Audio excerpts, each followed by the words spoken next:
আপনারা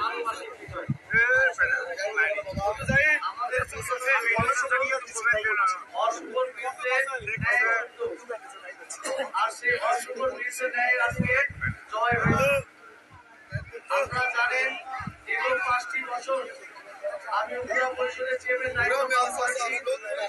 আমি আমার দায়িত্ব পালনকালীন সময়ে সবসময় নিষ্ঠা এবং সততার সহিত দায়িত্ব পালন করার চেষ্টা করেছি এবং আমি সবসময় মনে প্রাণে বিশ্বাস করতাম যে কারোর মানুষ আমার প্রতি আস্থা এবং বিশ্বাস রাখবে।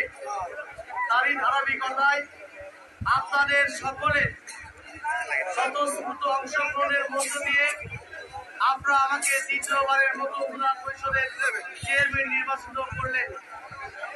আমার পরিবার বা আমি এই ঋণ হয়তো বা কোনোদিন পরিশোধ করতে পারবো না, কিন্তু আপনাদের সামনে আমি কথা দিয়ে যাচ্ছি, আমি যতদিন উপজেলা চেয়ারম্যানের দায়িত্ব পালন করব ততদিন আপনাদের পাশে সবসময় একজন সেবক হিসেবে, একজন খাদেম হিসেবে এবং একজন নিরাপত্তার অদম্য প্রহরী হিসেবে সবসময় আপনাদের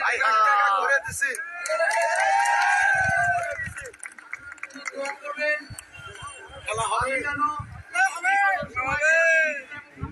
দায়িত্ব পালন করতে পেরেছি, ঠিক সেইভাবেই যেন আমার আগামী 5টি বছর সুন্দর এবং সঠিকভাবে মধ্য দিয়ে দায়িত্ব পালন করতে পারি।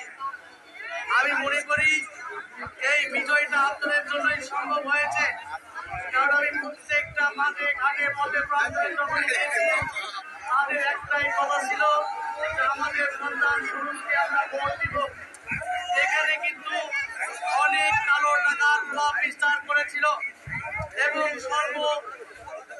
সর্বশ্রেণীর একটি গ্রুপ যারা আমার পরিবারকে ধ্বংস করার পায়তারা করছিল।